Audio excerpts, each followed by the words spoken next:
Good morning dear student. आज हम पढ़ने वाले हैं क्लास 4th में Hindi. So open your book. तो इसमें हमने पार्ट 3 स्टार्ट कर दिया था, वीर अभिमन्यु। ठीक है, तो इसमें हमने क्या किया था, बुक रीड किया था। तो आज हम एक बार आपको पूरी स्टोरी आपको एक्सप्लेन कर देते हैं, ओके, ताकि आप लोगों को क्वेश्चन आंसर करने में बिल्कुल डिफ़िकल्टी ना जाए। तो आप लोग ध्यान से सुनेंगे कि इस स्टोरी में क्या है, ओके। वैसे तो बुक रीड करते करते सभी को स्टोरी समझ में आ गई होगी, है ना। तो आप लोग क्या करेंगे, पूरी स्टोरी को ध्यान से सुनेंगे, ओके। आप इस तरह सोच में क्यों बैठे हैं महाराज? युद्ध के क्या समाचार हैं? 16 वर्ष के अभिमन्यु ने युधिष्ठिर के चरण छूकर पूछा। अभिमन्यु ने युधिष्ठिर से के चरण छूकर क्या पूछा कि महाराज आप इस तरह से सोच में क्यों बैठे हुए हैं? युद्ध के क्या समाचार है, मतलब युद्ध की क्या खबर है? कौन पूछता है? अभिमन्यु पूछ रहे हैं। किससे? युधिष्ठिर से पूछते हैं वो, ठीक है। अभिमन्यु 16 वर्ष के थे, इसमें लिखा हुआ है 16 वर्ष के अभिमन्यु, ओके। नेक्स्ट देखते हैं, समाचार अच्छे नहीं बेटा। युधिष्ठिर बोलते हैं अभिमन्यु को कि समाचार अच्छे नहीं हैं बेटा, लेकिन तुम चिंता क्यों करते हो, हम लोग तो हैं ही। युधिष्ठिर ने अभिमन्यु से बोला। मुझे भी बताइए, अभिमन्यु ने आग्रह किया।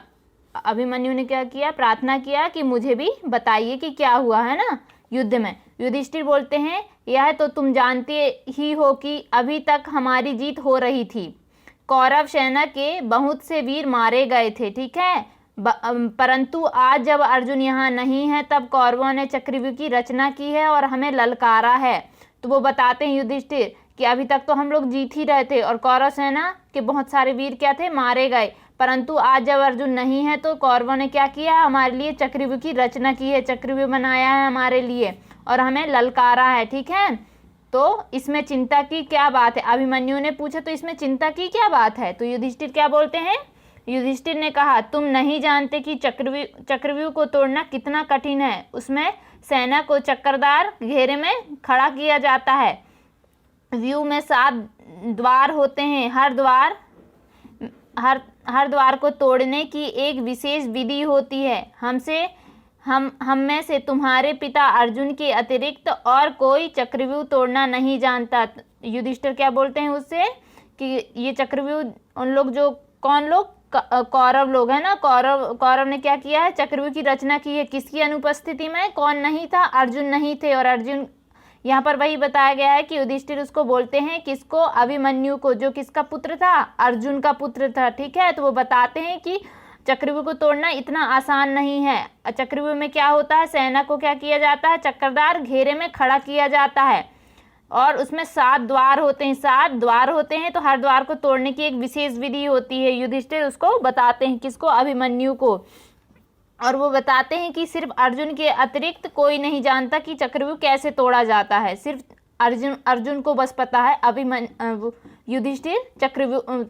युधिष्ठिर किसको बताते हैं? अभिमन्यु को बताते हैं कि सिर्फ अर्जुन ही इस चक्रव्यूह को तोड़ना जानते हैं। यदि हम कल चक्रव्यूह की लड़ाई में नहीं जाते तो हमारी हार मानी जाएगी। कल उन्होंने क्या किया हुआ है, चक्रव्यूह की रचना की हुई है।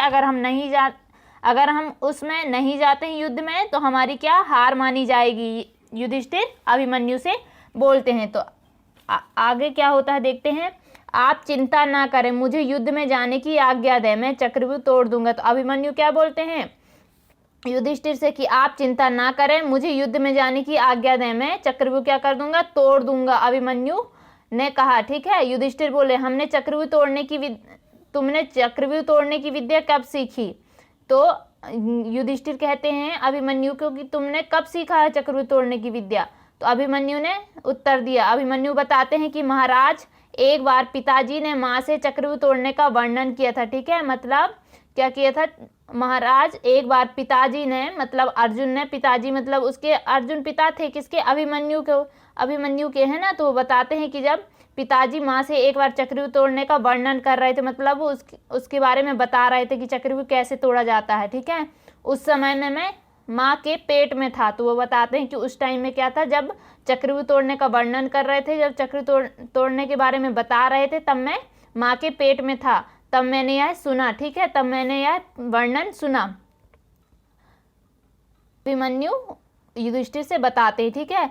तभी से मैं यह विद्या जानता हूँ ये बताते हैं अभिमन्यु युधिष्ठिर से। केवल व्यू से निकलना नहीं जानता, क्योंकि जब अंतिम द्वार तोड़ने का वर्णन आया तभी माँ की नींद आ गई और पिताजी ने वर्णन सुनाना बंद कर दिया।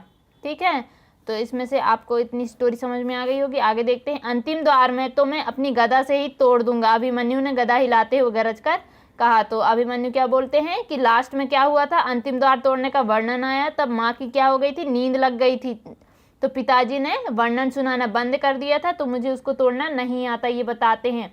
पर अंतिम द्वार तो मैं गदे से ही तोड़ दूंगा, ये अभिमन्यु गदा हिलाते हुए जोर से बोलते हैं। ठीक है, युधिष्ठिर ने अभिमन्यु से कहा, लेकिन तुम अभी बालक हो।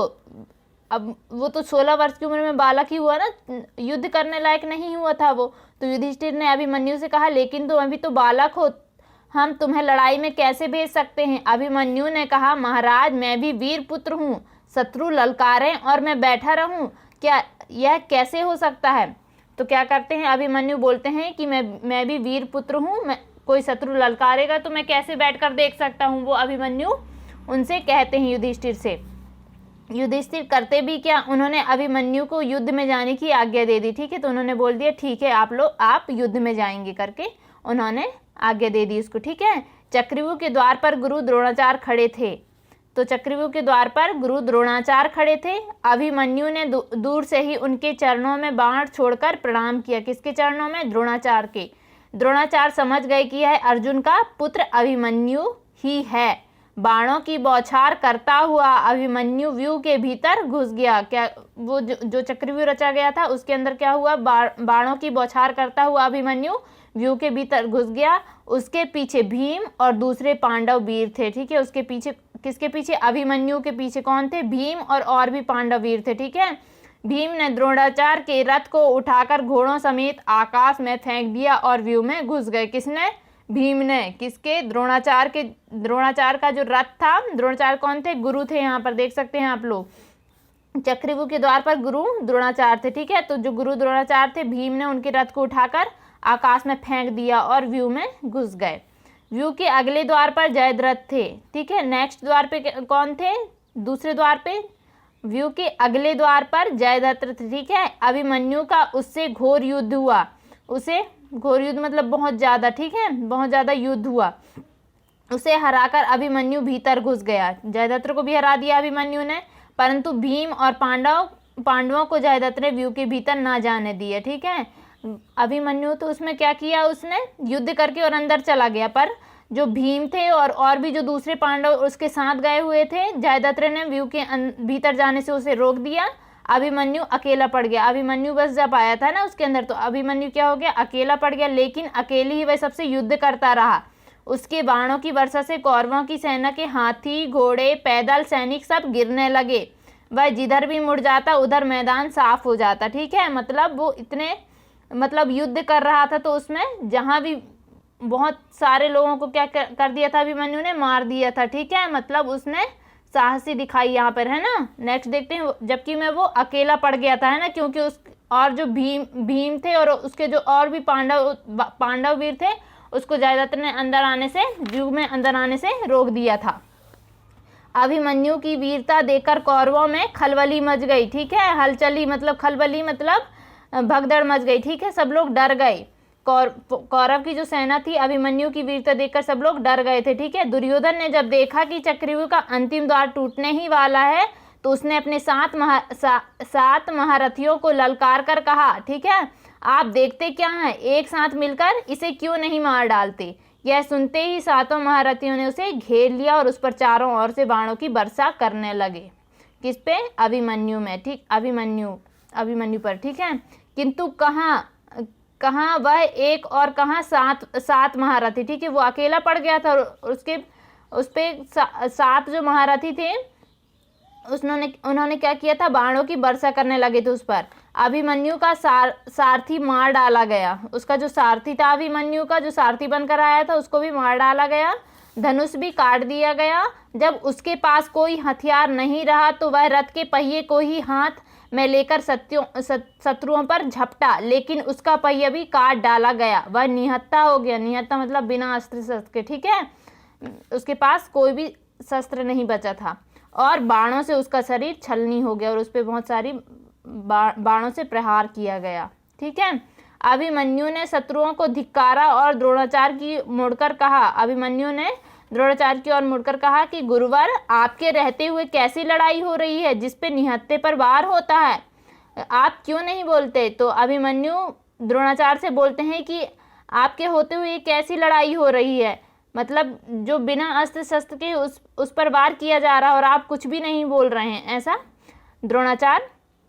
द्रोणाचार्य की ओर देखते हुए अभिमन्यु कहते हैं। द्रोणाचार्य कुछ कह ना सके, उनका सिर नीचा हो गया। इतने में दुशासन के पुत्र ने पीछे से अभिमन्यु के सिर पर गदा मार दिया। द्रोणाचार्य कुछ भी नहीं बोले, ठीक है, और उसका सिर क्या हो गया, नीचा हो गया। इतने में दुशासन के जो पुत्र ने पीछे से अभिमन्यु के सिर पर गदा मार दिया। ठीक है, गदा तो आप सब लोग जानते ही हैं।